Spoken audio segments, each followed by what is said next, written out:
three. 1, 2, 3. Let's go.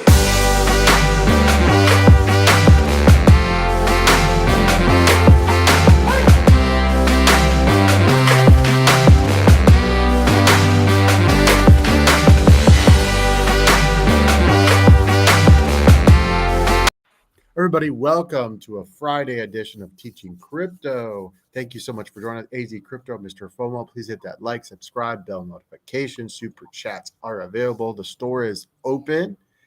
And happy Veterans Day out there. And speaking of veterans, what about this veteran in the crypto market, Cosmos? And so far, so good. Now, we haven't gotten to double digits yet or high nines, but MrFOMO, good action. So we hit on Chainlink and we went back in this altcoin run here to see if we could catch Cosmos's rise. And so far, so good here. What happened yesterday, we'll talk about this, is obviously Bitcoin got rejected slightly at 38K and all the alts kind of went down. But last night, Cosmos had a nice run. I haven't seen a Cosmo run this fast as Cosmo Kramer back in Seinfeld. 950 last night. We're back at 934. I don't think the party's over. I'm expecting high nines today. What do you say, MrFOMO?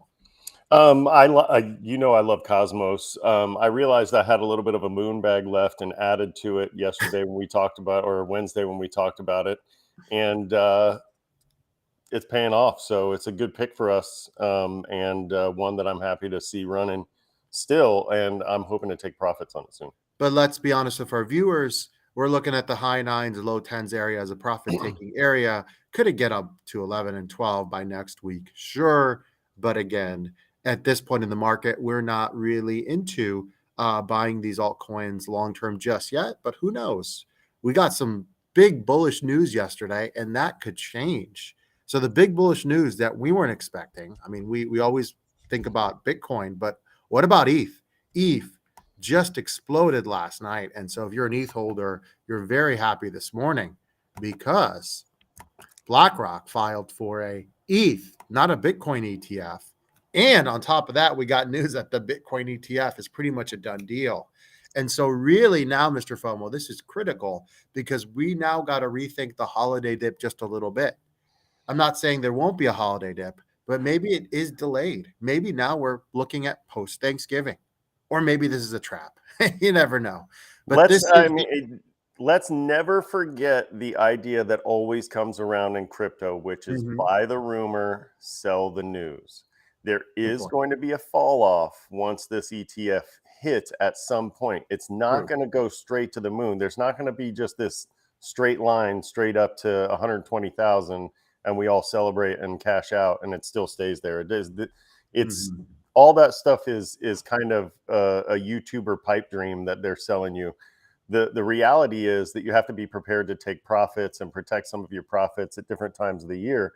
And we talk about that a lot, but I think that it's important now that this excitement is building up. You see the euphoria on, the fear and greed indexes, and we'll pull those up in a second. But I just want people to be careful because this is when people get burned, when the excitement is really high and they start FOMOing in, and Bitcoin has a way of humbling you and crypto has a way of humbling you. So we always talk about protecting your profits, and that's one of the things that I want you guys to be just kind of looking at. I'm not saying sell out everything now, but I'm saying that there's an opportunity at times to protect some of your profits. And then there will be inevitably in the crypto market, there's going to be an opportunity to come back in and reset yourself. Well, especially if you're talking about the alts here, I think this month, if you're in profits, is really, really a great time for entertainment purposes only, obviously, to think about taking those, like you said, because, we're not going straight up for 2 years. Now, 2 years ago today, that was the top of the last cycle. So that really means calendar-wise, not all cycles are the same, right?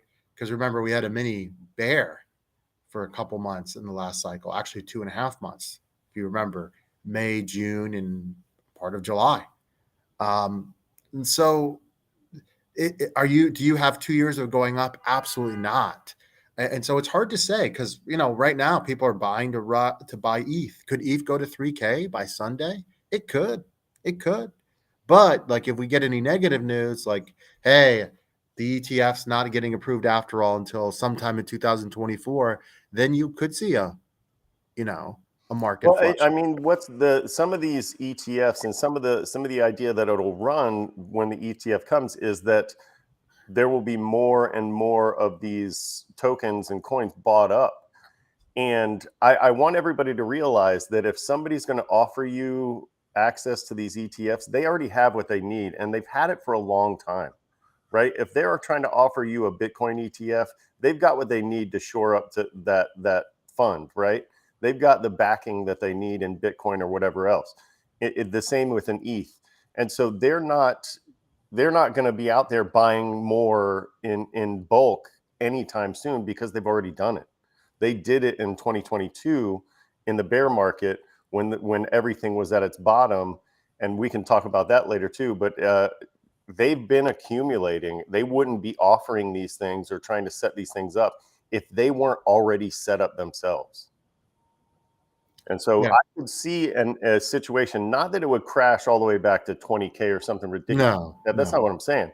I could see a situation where it's a buy the rumor, sell the news. When the news that the ETF is approved hits, I could see the market taking a dip a little bit because a lot of people might take profits.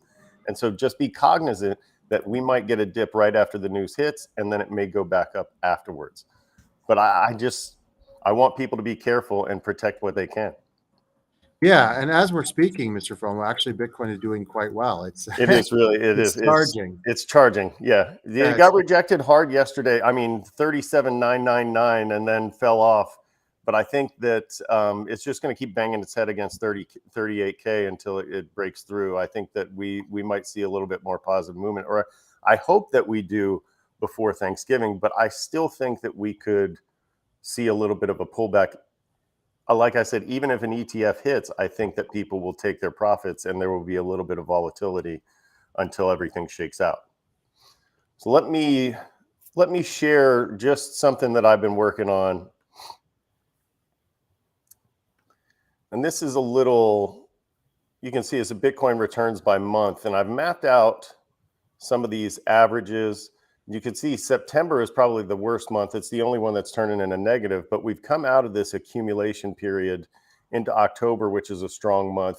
And then you have some of these anomalous things that are throwing it off. The real average for these months is like 5 and 11, like 5% increase for November and 11% increase. And then down here, you can see the green month averages, and you've got November just over 50% average. Remember, we have only been doing this for about really pricing or showing prices on exchanges for about 13 years. So you're not getting the whole picture, but out of those few years that we have, only a little bit more than half have been green. And then January is the same way. And you're not going to see a real pump until February, and then a fall off again in March, and then some strength again. What does this tell you? Is there any real patterns there? I mean, I think the halving does matter. I think the the halving does halving matter. matters. The halving matters, right? And so we can go year by year, right? And I've already mapped this out. Every 2 years after the halving, you want to be accumulating. Look at these red years. They're drawn negative on the year if you've invested at January 1st and sold on December 31st, which no one does. But I'm just saying on the year, those are negative years, 2 years away from the halving. And they also only posted 33%, like 4 months were green, 3 months were green, 4 months were green. And so those are the only real patterns that you see busting out of these charts.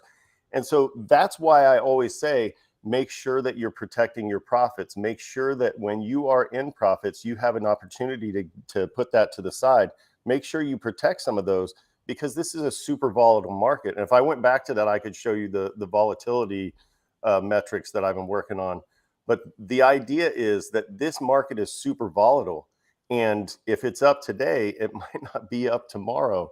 And so when you have the opportunity to put a little cash aside, even if it's just a couple $100 so you can take your family to a nice dinner or for a nice weekend or whatever, make sure you protect that, because it doesn't do you any good to have all that cash available to you and then watch it all drain away over the next couple of weeks.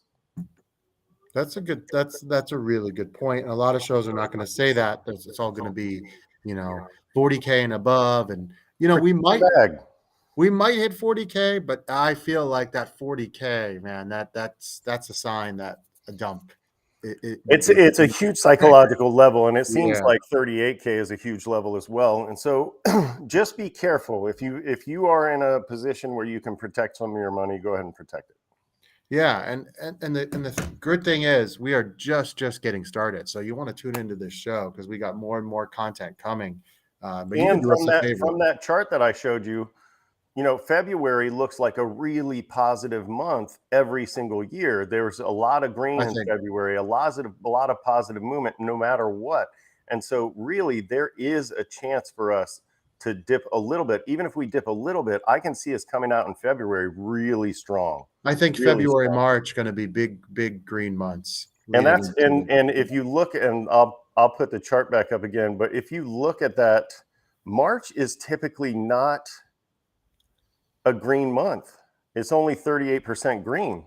But I'll tell you why this time I think it is. I think there's going to be so much more media attention about the halving. And the halving is going to be in April. You've got the halving right there. And so you've got March coming in right before the halving. But let's go back.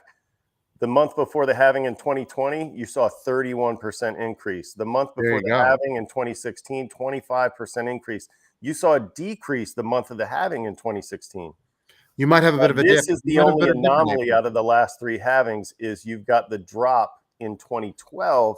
But again, if you look at these first 3 or 4 years where you actually have pricing on these decentralized and centralized exchanges, you've got these anomalous years where you get 200, 300, 100, 400. Yeah, 2012, how many people really were buying Bitcoin? Right. And so that we can kind of say that maybe doesn't factor in because it's not as recent. The market is a lot bigger now than it was then. And so when we take a look at this, we can say the month before the halving, or at least the months leading into the halving, are probably going to be positive. So I would say, just like you said, if we look back at February's before, February is almost a 70% green month. And then March is going to be the one before the halving. And then April is a 70% green month. And that's the month of the halving. I think you should see some really explosive growth coming out of January. So don't worry for our viewers. We will again through the holidays. We will be shaving soon, as the Tennessee talked about no shave about November. We'll eventually shave. Carolina Crew has an excellent question that I want to address, Mr. FOMO. What do you guys think about Chainlink and how high can it go? So Chainlink has had a gigantic run. I went out. I didn't time the top, obviously. I made a nice profit, but I didn't ride it up to 16. Now, since 16, it's come down a bit, and we're looking right now at 1462. And there are a lot of people that follow the charts that think Chainlink could hit 18. So here's what I'm going to say. If Bitcoin is healthy, when I say healthy, I don't mean Bitcoin has to go to 40K. If Bitcoin just goes sideways for the next 7 to 10 days, I could see a $16 to $18 Chainlink easily for entertainment purposes only, however, if we get a dump, then Chainlink is going to go down and it's going to retrace a little bit. And so here's the thing. If you're going to buy Chainlink now, have two plans. One, to take profits in the next 7 to 10 days, but also be aware that if Bitcoin does flush, you're going to have to DCA probably for a couple months until we get into late January, early February. I'm looking personally to get into Chainlink. We are very transparent on the show. Sometime during the next dump. That's going to be one of mine. We're going to have a draft. Mr. FOMO doesn't know this, a dump draft. When things go bad and people are like, oh no, we're going to be like, oh yes, now's the time to accumulate. And Chainlink has just proven to me that it's going to be a winner in this cycle. And again, it's not a tiny market cap that's going to go 100x, but I think it's going to be something that you're going to want in your portfolio for sure. So yes, I can see 16 to 18 if Bitcoin stays healthy over the next 7 to 10 days. If we get a flush, you're probably looking at a retrace back to the 11 area at least. Mr. FOMO? Yeah, I'm looking for news to back up the link in Tesla, the Chainlink in Tesla. I can't. It keeps giving me home link stuff. I should have typed in Chainlink. I've not heard that at all. Be careful with those, because a lot of those, and that's what you get here with a live show is we've got news dropping right as we speak. And so Carolina Crew is saying that Link is doing something with Tesla for I am on-chain looking data. at that. If that's true, it's going to help both of them. And so take a look at both. But in the crypto market, if people are finding out that that's happening beforehand, that's probably why you've seen that 100% increase over the last month. And then, you know, just like we said with Bitcoin, buy the rumor, sell the news, there will be a sell-off once that news is official. But yeah, if it's coming from their official Chainlink Labs official page, we'll look that up on Twitter and find out about that. But that's awesome. Those are the kinds of things you want to see your projects doing. You want to see them working with actual companies and having actual utility.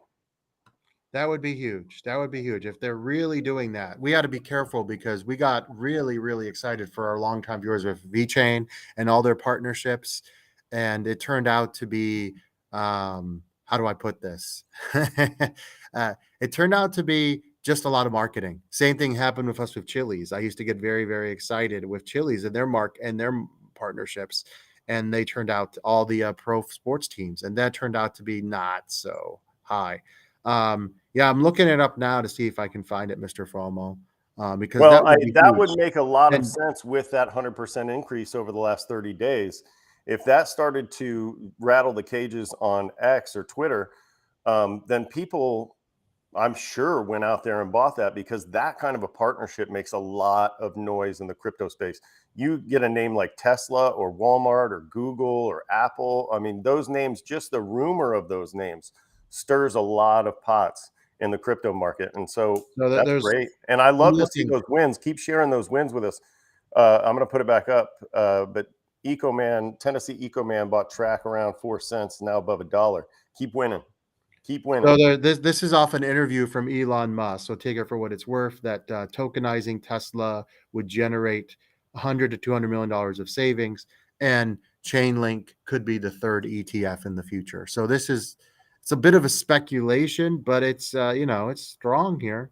That's strong. Really strong. Those are the kinds of things. And I mean, how many times have we seen the market pump or dump on a mention by Elon Musk? So that's I'm looking at really the official site, and they talked about, imagine if Tesla was tokenized. So I don't, in crypto you got to be careful. I'm not sure this is an official, but I guess Elon Musk has brought them up, and they brought up Tesla. So, take that for what it's worth. Okay. Ooh, yeah. Skull ETF. That would be fun. Yeah. I mean, look, if Bitcoin goes sideways right now, Solana and Chainlink are going to do fine the next week or so. And again, I'm kind of stealing future show content, but Solana and Chainlink, I think you'd be irresponsible not to have those in your portfolio right before the halving. I'll say that. Well, we talk about having cornerstones in your portfolio, and I think the Solana, Chainlink, Bitcoin, obviously Ethereum, those are ones that you Injective would be another one that I would drastically run. And something like Polygon is something that you would want to consider. Some ones that have huge market caps that you wouldn't really expect huge growth. And MrFOMO, they also wouldn't draw back as much during the dips. Your secret love, Stellar Luminous. Just kidding. I had to get that in. If you're a longtime viewer, MrFOMO's relationship with Stellar. Yeah. Okay. Stellar Carolina, I'm glad that you're here. I looked up storage last night because it's been doing really, really well. And we didn't have time today to talk about it, but it's on my radar right now for sure. And it's one that I've identified that I want to look at when Bitcoin Those are interesting plays to me. Yeah, I love storage right now. I love it right now. I looked it up last night at 3:00 in the morning when I got up, just by accident, and I was just going through some coins. And yep, that's what I was doing. It's in sort of an underrated niche of the market too, right? Like there's not a lot of other companies that are doing necessarily what storage is doing. And so I like that company a lot. I'm just those companies pump really fast and then fall really fast sometimes. And so I'm nervous about some of those. Yeah, I've actually got one for sure. I've had my eye on before. And so I'm interested to maybe add them or one of the other ones that does what they do into my portfolio. I've actually got my eyes on some of the untalked about coins. I think that's a great show for Monday. We're gonna let you guys We'll think go about down the list. some coins that we haven't talked about in a while or have never talked about, that actually are very easy to buy. And I think that we'll talk about why that's important too. But you know, yeah, I like that market cap, 340 million. Very good. And so if that goes down to, let's say, 275 during the next dump, even better. Even better. Because that could get to $1 billion in 2024. And so those are the projects that you definitely want to be in. And that's why you tune in the show. Thank you so much, Carolina. Thank you to everybody that's come on this Friday. Guys, please do us a favor. Hit that like, hit that subscribe, share the show with people that are just getting in or already been in the market. For MrFOMO with AZcrypto, have a great weekend, everybody. See you.